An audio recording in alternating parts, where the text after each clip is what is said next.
Hi guys. So today we'll be starting with a new chapter, series and sequences. So we'll be starting with the general term equation. This is the equation for the general term. This is the first term, like n becomes 1 for the first term. For the second term, this n becomes 2. In the same way, but this is the general equation for the terms. Where p plus q will be the first term at when we put n is equals to 1, and q is nothing but the common difference. Or I hope you know already the general equation for the AP. So I'll be starting with the very first this only, like the nth term. Nth term is nothing but the last term of the series. Like this is the series, so last term will be a plus n minus 1 d. The common difference of AP can be 0, can be positive, can be negative, and the sum of the n terms is quadratic equation in n. That is this. You can find the sum of the n terms using this formula. This is the formula that you should remember, and it is the form of the quadratic equation. There are other forms as well to find the sum of the terms, like there is one more equation this, and there is also one equation where s is equals to n upon 2 a plus l. L is nothing but the last term. There is one more formula, but here, if there is, this is in the terms of quadratic equations, this is in the term of in the term of a and d, and this is for the last term. When you're given the last term, then you can directly find the sum. The sum of the numbers equidistant from the beginning and the end always remains constant. Like this, the first term and the last term sum will be equal to the second term, and the second last term will be equal to the third term and the third last term. This is also one property. You should remember it. I hope it would help you out. This one. Any term of the AP is equal to half the sum of the terms which are equidistant from it. So again, that is the term will be equating the two terms upon 2. This is the terms, you know. And for example, also example, like first second term is the sum of the first term plus third term upon 2. This is what it is saying, right? Next is the seventh one, that the three terms in AP can be taken as a minus d. This is how you take three terms when you are like about to suppose the terms while solving the questions, and four terms can be taken as a plus 3d, a minus d, in that way. These are the terms: a minus 3d, a minus d. This is, and when you're taking sixth one, you take this way. So now we'll be starting with the GP.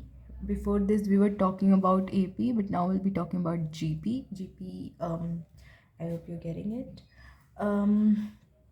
This, like in AP, we were adding specific common difference to everything, but in GP, we're basically multiplying a common difference. Common ratio, we call that, not common difference here. So yeah, like this is the general term p q to power n, with the nth term of the GP is given by this term, where a and r, a is what is the first term and r is the common ratio. R is the one which gets multiplied after each term. No term in the GP can be 0, but you had see that AP can be 0, right? The common difference can be 0, but common ratio can never be 0. The term with the term equidistance from the beginning and the end remains always constant and is equal to the product of the first term and the last term. The product of the first and the last term is always equals to the corresponding one, right? Second and the second last, third and the third last, and it's equal, like the one we studied for the AP. Then again, the sum of the terms, we know that these are the formulas to find this sum. Like in AP, I told you 3 formulas. In the same way, it's also there. So if it depends basically on R, which is the common ratio. If common ratio is less than 1, you have to use this formula. If it is greater than 1, you have to use this formula. It's just the minus sign is difference. Other than that, everything is same. Only minus sign is there. That's it. Because R upon R ki power n will always be greater than 1, so that's why we cannot minus it here. Only the minus 1 is different. If r is equals to minus 1, as it will be 0 if n is even, but if n will be odd, then it will be a, as you can see in this, according as n is even and odd. The sum of the infinite number of terms is possibly only when r modulus is less than 1. The sum of the infinite terms is this. Like again, if the terms you don't have an n term, you just have infinite terms, this is the equation for the sum of the terms. Any term in the GP is equal to the square root of the product of the terms. Again, we know this also. Like, yeah, term is equals to the under root of that term to the corresponding term of that, You can also call it a complementary term. The odd number of the terms in GP can be taken as AR cube, AR square, AR, A upon R. This is the way we take the numbers in the GP. We assume it while solving the questions, and even numbers taken this way. AR ki power 5, AR 3, AR square, that way. It's not squared, it's AR only, AR, see it. See, the nth term of the HP is given by Tn. Now we're talking about HP. We done AP, we did GP, now we're coming to HP. HP is again a form of equation where like 1 upon R square, this way, these are the terms where they have common difference again. It's just the AP, but you have taken the reciprocal of those terms. That's HP. I hope you understand. If you would know the chapter, this is just a revision. I can't tell you everything in detail. And today I'll be going through, I don't know, maybe 100. The video is going to be too long because series and sequence is not, is a chapter full of formulas. You have to prove things out and then learn what you have proved because you don't know when that equation is going to help you out. So you have to be really practice, like every chapter needs practice, but this has lots of formulas, this chapter, so the video is going to be long because I'll be covering each and every one. I'm not going to leave a single formula. I don't want to miss anyone. This is the term for the nth term. Just look at it and you need to remember. Most of the questions are asked HP these days. It's increased because it's being very common now. So Tn 1 upon a plus n minus 1d. This is how you represent the nth term. And this is an HP, then this is an AP. I told you now that 1 upon its reciprocal will be in AP. So basically it's the reciprocal of AP, or AP is the reciprocal of HP, you can say. So that's why the terms, this way you can represent it. This was the AP, it's easy to remember for that because it's just the inverse. Then again, Tn, you finding it with that. Here the term becomes this, and again you're using the AP formula only, and then you get this. If you know AP, you'll be very easily able to solve HP. You don't have to focus that much on it. And the R term from the HP from the end is TR is equals to 1 upon A plus N minus RD, again like AP. So nth term is again like AP, but you just solve it, you'll get this one. The same I told you. No term of HP can be 0. Okay, why? Because if it becomes 0, then you inverse it, it will be becoming finite, and AP is not possible out of it. But if you inverse HP, it should give an AP series. There is no formula for finding out the sum of n terms of an HP, so no formula. It's easy. Arithmetic geometric progression.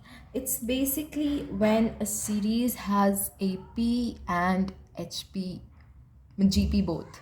Suppose a series is there and a single term is added to all these terms, and a single term is multiplied also with all the terms, then that becomes arithmetic geometric progression, AGP, that we call. Progression obtained by multiplying the corresponding term of AP and GP is called an arithmetic geometric series, like this. A1 was there, and then you added D and you multiplied it with R. You added again D, multiplied it again with R. Similar, that's why it's called arithmetic geometric progression. And the nth term in that condition is A plus N minus 1 D and A1 R N ki power N R ki power N minus 1. This is it. It's important. Lots of questions are there of this type. There is also one trick to solve these kind of questions. If I could solve questions, then they're like A R squared plus A plus D then this sort of thing, and then okay, this sort of thing, and u again e plus r, and things get cancelled out. It was sn and it is sn plus a, something like that. So sn get cancelled out, a lot of things get, and you get the first term like that.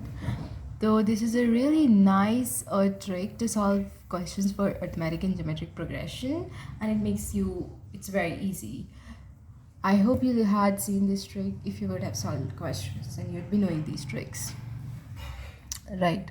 The term of n terms of an arithmetic geometric series. So this is also a useful way if you can learn it, but I won't support you because I just told you about the trick. If you know the trick, you don't need to remember this, okay? But if you don't, do remember it because questions can come this way. But I won't say it's makes sense to remember such a big formula. Nobody remembers it during the exam, so you're not an exception. A lot of formulas are there, so don't overburden yourself and just practice it, that trick, and you'll be able to answer every question.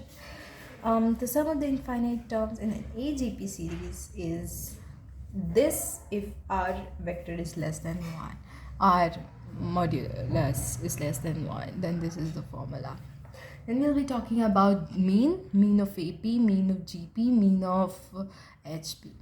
Okay, so here mean of AP, will be starting with this one. The A plus B, ABC suppose are in AP, then its mean is this. Between A and C, AM between A and C is this. A between C and B is, between A and C is this. If you find the mean between A and C, you'll get B. If you find the mean between A and C, you get B again. So yeah, this is the equation, same thing. And if you have a lot of numbers and you like n plus n and you find the arithmetic mean of that thing, then just have to add all that divided by the number. Simple, like we used to find mean. Since this C, a plus d, a plus 2d, for sure when you find the mean you'll get this one only. It's basic, even a child knows that.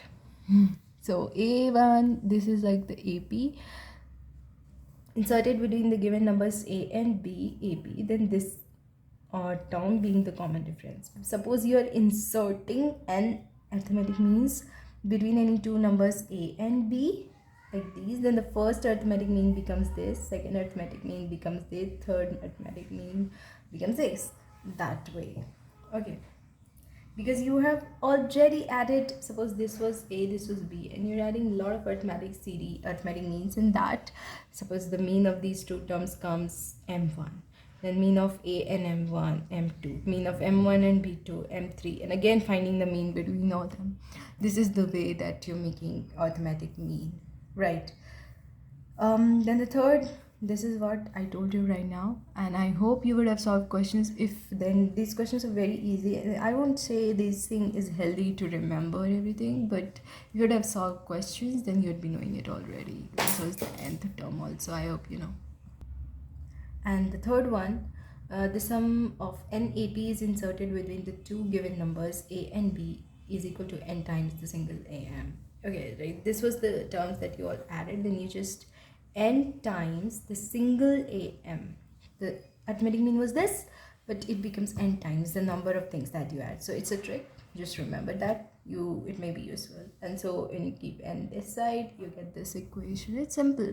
So here we covered the arithmetic mean, all the formulas regarding that. Now we'll be going towards geometric mean. Okay, geometric mean is nice. Okay, I like it. It's very easy. The formulas are very easy. Without even remembering, you get it. B is equals to under root AC. This is the arithmetic mean for GM, geometric progression. Okay, that we call GM. And suppose a GM of n positive numbers, then this is the GM. Basically, it's by 1 by n. For two things, it's this, and for n, it's 1 by n, and you're taking all the numbers. Okay. Then G1, G2, the NGM inserted between the two numbers like A1 and AR की power n. So something else there, then you are adding its the under root AR. But then you're taking B, so inka mean you're finding it there. AR. Again, it's under root. So this is the way. This is how you're finding this. So I hope you understand. This will be in between this. This is how you're making it again GP.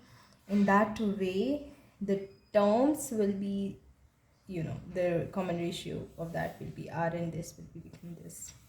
The first GM becomes this. This is the R, this R. It becomes this one. Before this, the R was what? This. But now the R is, you have 1 upon n plus 1 when you add, insert GPs in it. The first term becomes this, second term becomes this, and third term becomes this. And nth term, I hope you can see, nth term is G, 1 this. Now the fourth formula for that, this is the last in the GP. The product of GMs inserted between this is nth power, as you all know for this. If it was single, then it was this. If we're between two geometric progressions, two elements, but if you have like lots of n elements, then you have to use this formula, that is under root AB to under root is of n. I hope you understand it. And this is the way it is done. This is a formula basically. And here you get this thing by using simple. It's very simple actually. AB, this is also important that I was telling you about. This is equals to G, and so simply you are doing it half. And taking that way, it becomes this. Now we'll start with harmonic mean. So it was just like the mean of AP, but inverse. Like, I hope you understand. This was the things that we're taking, right? And then if you inverse it, you get this one. The only difference is in AM it was A plus B upon 2, A plus C upon 2, but in this it's different. You just look at that. Between A and C, it is this. 2AC upon A plus C. So I hope you can understand the difference in AP and in GP. This is the mean in HP, this is the mean in AP. Okay, I make you clear. Once again, this is the mean of AP and this is the mean of HP. I hope I made very clear to you. Thanks. Just now we saw that how we find HM for two elements, between two elements, but now we are going to find the HM for n elements, like it is. Then it becomes this. This is the equation for that. Basically 1 upon A1 plus 1 upon A2 upon 1 upon n. For two terms it was 1 upon H is equals to 1 upon 2, 1 upon A1 plus 1 upon A2. Simple. But now it became this. I hope you understand. N upon, this is how, just taking inverse of it, and it becomes this. Then if we have lots of harmonic means between two numbers, like all the harmonic means, even the harmonic means are going to be in HP. This is the like a property, okay, property of HMs, that this will be in HP again. So here we can find it like this be the term of HP. This is how we find the terms of HP. Being the common difference of the corresponding AP, then this here D is the common difference, new common difference. Just like AP, again we're just reciprocating it and we're getting this. The D becomes this because we already found an HP. So we are finding now the terms, the common difference of the new HP. These are the equations for the new HP. Okay, it's very simple. You easily find it using normally using AP all, if you are good with the calculations. It's not a tricky thing anymore. It's easy. In the same way, like first term you find the second term, because you already got the D, you got the first term, and then simply you can get the second term out of it using the same formula for HP which we got from AP. The sum of the reciprocals of n harmonic means between the two given positive numbers is n times the reciprocal of single HM between them. This is nice. This is nice. I have also proved it. If you want, I can just make a video on it. So 1 upon H1 plus 1 upon H2, like all the HPs. These HMs are going to be in HP. So all these, the sum you can find of this HP sum, that is n upon h. By the way, you cannot find the sum of whole HP, but here in this case you are able to find the sum of the HPs, because it's a like it's a exception, you can consider it, so it's important. Generally you cannot find, but this is already found. Now I'll be studying the relationships between AM, GM and HM. Lot of inequalities are there. Two inequalities, just two, but lot of questions are there in it. That's what I meant. I hope, because this is very important. This is especially the second one and the third one is very important. This is already, everybody knows it, you have studied in 10th also. This guy is equals to AH, this is equals to under root AH. But this is the inequality that's important. Even questions in J mains and advanced comes from this inequality. If you know it, it's great. You just have to revise it. It's easy. AM is always greater than GM and GM is always greater than HM. These are the, this is the arithmetic mean, this is the geometric mean, this is the harmonic mean. Yeah, this is, and this harmonic mean you can write, this is the same thing. So okay, and for that one, this A equality holds only for when A is equals to B, but if A and B both becomes equal, then you can write it as this what it means, right? You can use inequality if A is not equal to B, but if A is equal to B, then you directly use this equation, equality. Otherwise use this inequality if you're not sure.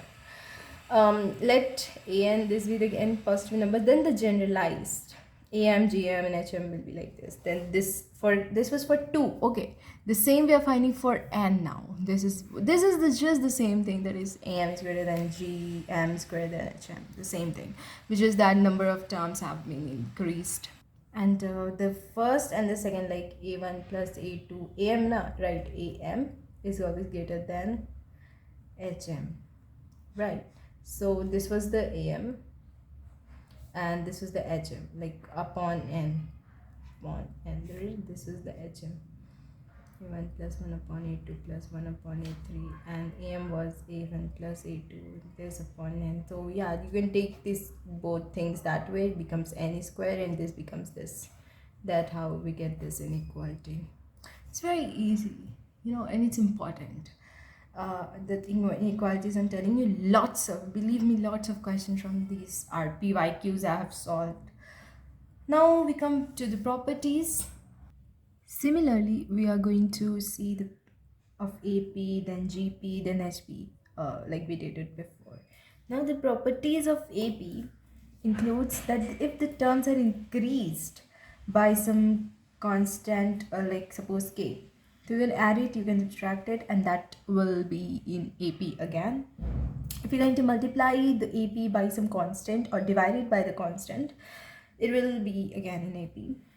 And if you have two equations, one is in AP, another is also in AP, and then you can add or subtract both and it will be in AP again.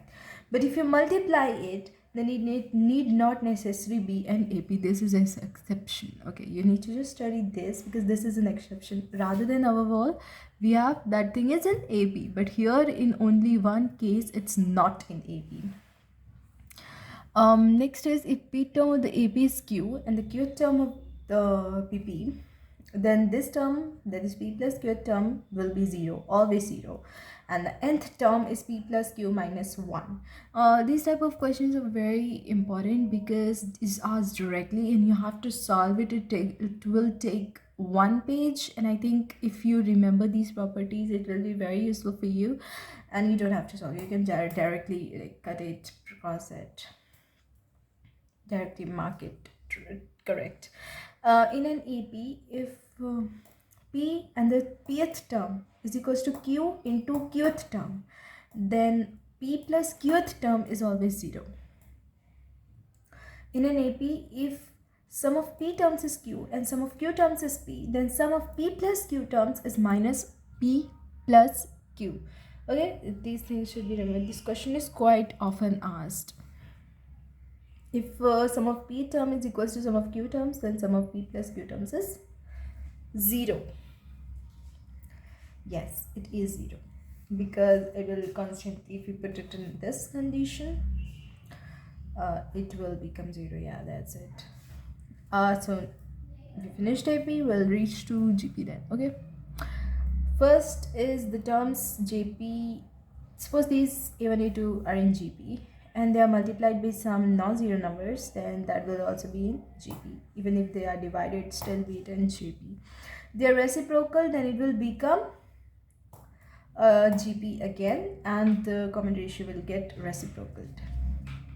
If there are two GP terms, that is A1, A2 and like this, and B1, B2 like this to Bn, then A1 and Bn, and like if you multiply both or you divide both, then that thing also is in GP. But if you add them, that not necessarily is in GP. Maybe and may not be. So it's better, don't get confused. Addition is not in GP. If even these are in GP, then if you find log of it and you find and make a sequence out of it, then it will not be in GP but in EP. Yeah. And if it is log A log B and you want to find like AB, then it will be in GP. If it is in AP, then that will become in GP. That is A1, A2. So you can use this for some questions if you wish. Okay, next is the fifth term we are at. Suppose A1, A2 in this is in GP, and then you put power K. This will also be in GP, where ak should be always greater than 0. If this k is not greater than 0, then this condition is not satisfied. But mostly the question asks when k is always greater than 0. Ak is always greater than 0. So yeah, mostly it's asked this, so it applies. If pth term and the qth term of the given GP are a and b respectively, then the nth term becomes this. I hope it is clear. A n minus q, b n minus p, a whole 1 upon p minus q, as you can see. Just try to remember it, or it can be easily proven also. If you can't remember, then you can prove it, though it's going to take time during the exam. But questions about these, like its q term is this, p term is this, find the sum, find the p plus q term, these kind of questions are really common and you should practice it. And since you're doing revision, so I am thinking that you have I'm assuming that you have done these kind of questions. Suppose p plus qth term is equals to a and p minus qth term is b in a GP. Right now we're talking GP. So TP is equals to under root AB. This is pth term, and nth term means the last term. So it is a b upon a, p upon 2q. If pth term, qth term and rth term of the GP be a, b, c, then a by q minus r, b r minus p, and c p minus q is always equals to 1. This is one of the result if this is the condition. You can solve it also. I won't say key solve it, but still if you remember it somewhat, it will be very useful for you. Harmonic progression. We have reached to harmonic progression now. We can see. So the reciprocals of the term of the HP from an AP. Hence, we can apply the properties of the converting the progression into AP. The same properties of AP can be applied here. Suppose the pth and the qth term of the HP be p and q respectively, then t p plus qth term will be this, and the p into qth term will be 1, and nth term will be q p q upon n, as you can see. And if the pth term is qr and qth term is pr, then the rth term is p plus q for an hp. If h be a single hm between two given numbers a and b, then h minus 2b is equals to h square.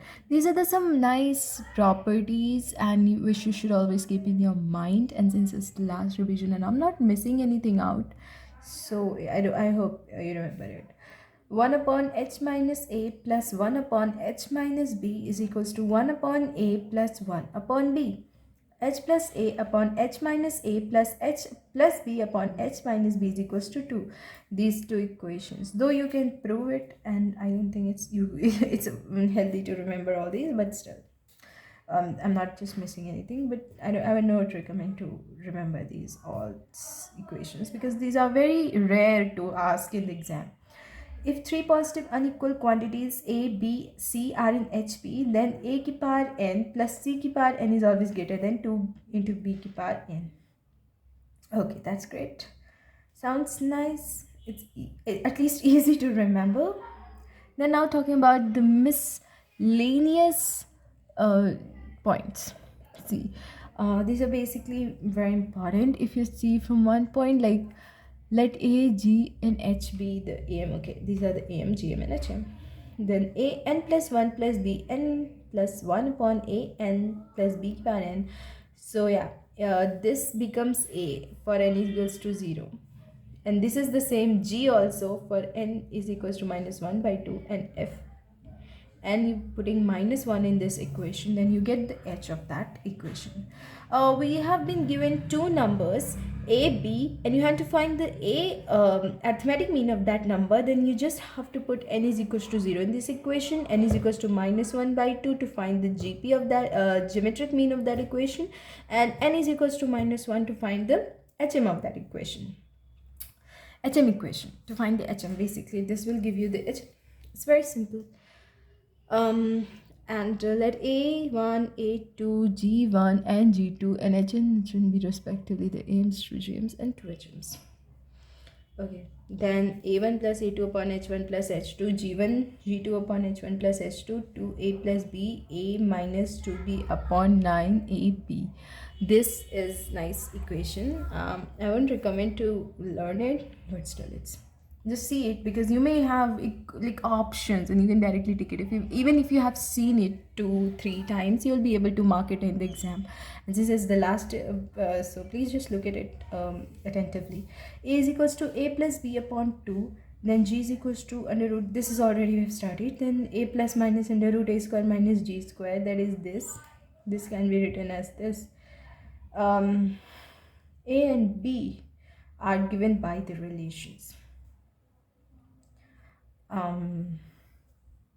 Yes, if you put a plus, like a plus under root a square minus g square, you get the a, that is the first term. Just by the arithmetic mean and the geometric mean, you can get the two numbers. This is the first number, and a minus under root a square minus g square is b. You can consider it, b, you can consider it a, just the common difference will change, only the sign will change, but it's okay, you can consider any a or b either. And now we're coming to some of the sequences, some of the very important sequences that you should know. I would definitely recommend you to go through these, but there is I have made one more note that I have, which is very nice and has more number of sequences than this also. So I would be teaching from that, but right now you just have a look if you want to. These are some of the series. We also have exponential series, as you can see.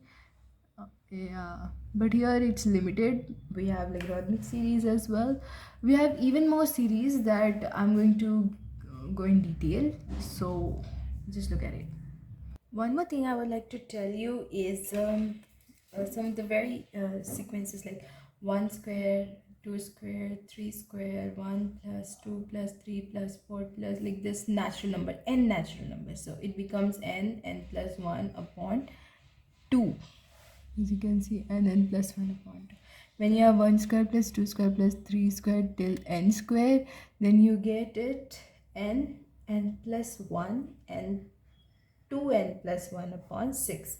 When you have cube, like 1 cube plus 2 cube plus 3 cube, like this to n cube, then you again have the formula same as it is, that is n plus 1 upon 2 ka whole square.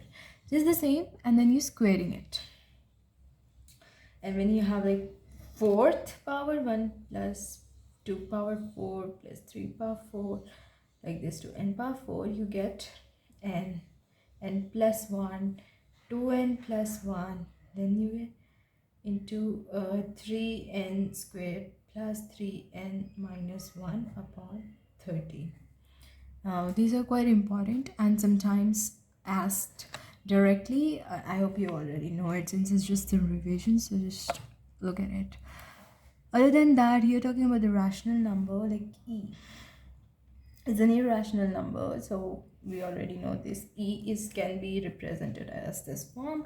So most of the series that we are going to study is this point of view. I hope you getting it. These are the series, like I already told. E was that, so e ki power x is equals to 1 is just we are including x in that equation. E was 1 plus 1 upon 1 factorial to 1 upon 2 factorial plus 1 upon 3 factorial. Similar, but instead of that, you're putting x square x3 and give power x. This is what I'm talking about, right? Yeah, this can also be represented as this. It's just the x power n upon n factorial, as you can see. So yeah, we're starting with the sequences. For the case, it should always be greater than 0. Otherwise, these sequences and the series will not be defined the way I'm talking about.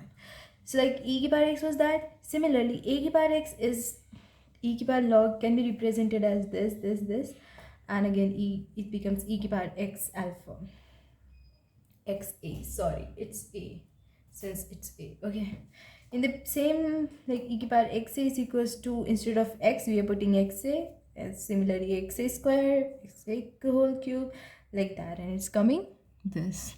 Then you have ax. I can represent ax, since ax was e ki power x a. So in the same way, you're going to put this can also be represented in the form of log, because log ea is equals to alpha c. This is the alpha, and right now I'm talking about this was alpha only. This was alpha, x alpha. Hope you get it. So this is the equation that it comes out to be afterward. I hope you remember these equations. This is nothing but x upon 1. Instead of alpha, we have log ea. Instead of alpha square, we have log e ka whole square, like that stuff.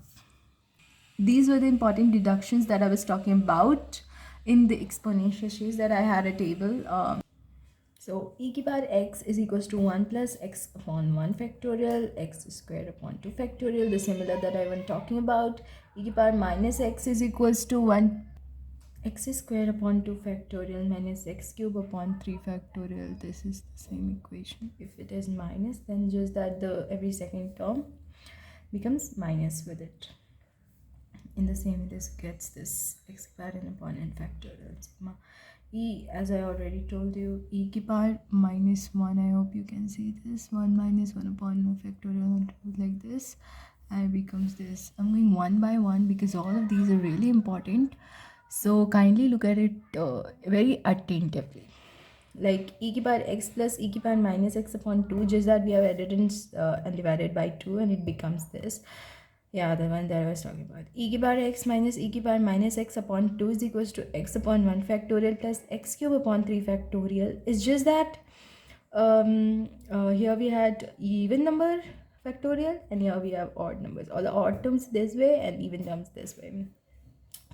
So again, x ki power 2n plus 1 upon 2n plus 1 factorial, e plus e ki power minus 1 upon 2 is 1 plus 1 upon 2 factorial plus 1 upon 4 factorial. All that you can easily deduce from that only two, that the first and the second sequence I told you. So yes, these are quite important. Now what I'm telling you are very important. Like this one, IEX, I'm telling you now. This e ki power ix plus e ki power minus ix upon 2 is equals to 1 minus x square upon 2 factorial. Be very attentive. Plus x4 upon 4 factorial minus x ki power 6 upon 6 factorial, like this. And it become x2n. Just have it like it's becoming 2n here, and it's 2n again, odd numbers for this one. For the 10th one, again we have odd numbers, and there we have even numbers. Is that the difference? And with the even, we have even power. The odd, we have odd powers. Now again, some of the very important results which can directly come in the exam is 1 upon n. Like we are sigma, we are doing sum of n numbers. It's reciprocal. That is equal to e. That's what I told there. And if you're 1 upon n factorial, you're taking sum, then it becomes e minus 1. And if you're finding it for, because it was 1 you have erased and you directly started from 1 upon n factorial, not from n0. The one that was there came here and then with a negative sign. Here it was positive. Similarly, if it is starting with 2, then it becomes e minus 2. Why? Because 1 upon 1 factorial again is 1 and it's getting there and it's getting subtracted. Similarly, 1 upon n plus 1 is again, because it was 0, it meant it will be starting from a, and here it starts with 1. These two equations are same, that's why here the results is also same. Then m1 plus n plus 2, this equation again e minus 2, because this and this were same, as you can see. Same things, just that n is changing. And n plus 1, it was 1 upon 2 factorial, 3 factorial, again e minus 2. These two things are also same. Then we are with 1 upon 2, and this is quite different, and I hope you should remember this one. That is 1 plus 1 upon 2 factorial plus 1 upon 4 factorial plus 1 upon 6 factorial is equals to e plus e to power minus 1 upon 2. That's what I told you before. That also all quite relative. You just have to remember 2-3 sequences, and others so you can easily derivate from that. You can deduce it during the exam as well if you will be well practiced. So it becomes 1 upon 2n minus 2 ka whole factorial. 1 upon 2n minus 1 is equals to 1 upon 1 factorial, 1 upon 3 factorial, 1 upon 5 factorial. Here again 1 upon 2n plus 1 is there. Be very attentive towards these two, because these two are a bit different. Here we have 2n. That's what I was saying. Again, e to power ax, that we have already studied. E to power x, we studied. This is also infinite. If it is going, then it also equals to ex. Ex basically for the infinite one. Minus x, then it will also go to infinite. This is quite important. That is 1 upon n square upon n factorial is equals to 2e and sigma n square upon n factorial. These two are very same, and it is equals to 2e, as you can see. This 2e is very important to remember. I hope you will remember it. So the 13th is this one, that is n cube upon, you can see it, n cube upon n factorial is equals to 5e. This, if it is about q, then it becomes 5e. Otherwise, if it is 4 times, it becomes 15e. For 2 times, it's 2e. For 3 times, it's 5e. And for 4 times, it's 15e. Just remember that. 2, 2e, 3, 5e, 4, 15e. Then the coefficient of x to power n in this, you can find it easily. You can also use it, use binomial also in it to find this, but I won't recommend it. But still, since I'm not messing anything out, e to power x is always positive, we already know. And this is x, if it tends to infinite, e to power x also tends to infinite, and x tends to minus infinite. Though it's not, these two are like common. Okay, nothing important. Here the chapter ends. I hope you like it, and please share it, and that's it. Thank you. Well, one more important table is out here, logarithmic table. I would like to add it since it's important, though I would have covered it in a different chapter, but if I'm getting here, it's more important, I think, so it should be here. That's why I'm adding it here. Log e 1 plus x is equals to x minus x square upon 2 plus x cube upon 3 plus x4 upon 4. And log 1 minus x is equals to minus x minus x square upon 2 minus x cube upon 3 minus x4 upon 4. Log 1 plus x is equals to sigma. This is similar, though these things are quite similar, third, fourth. This is important. See, log 1 plus x plus log e1 minus x, log e1 plus x 1 minus x, this becomes this, and here this equation comes out. So log e1 minus x square is equals to minus 2 x square upon 2 plus x4 upon 4 plus x by 6 upon 6 infinite. This is what I'm telling you. Log e1 plus x minus log e1 minus x, this is also 1 plus x upon 1, because it's minus, so it gets divided. You know the property of log. Log e2 Yeah, it was even here, and here it was odd. Just that difference. If it is positive, it will be even. If it is negative, it will be odd. Remember it. And log e2 is 1 plus 1 upon 2 plus 1 upon 3 minus 1 by 4 to the infinity. You can also put it write it this way.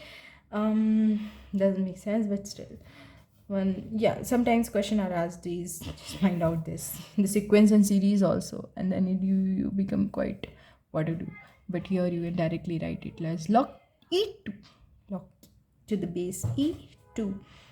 That's very useful. So again, thank you.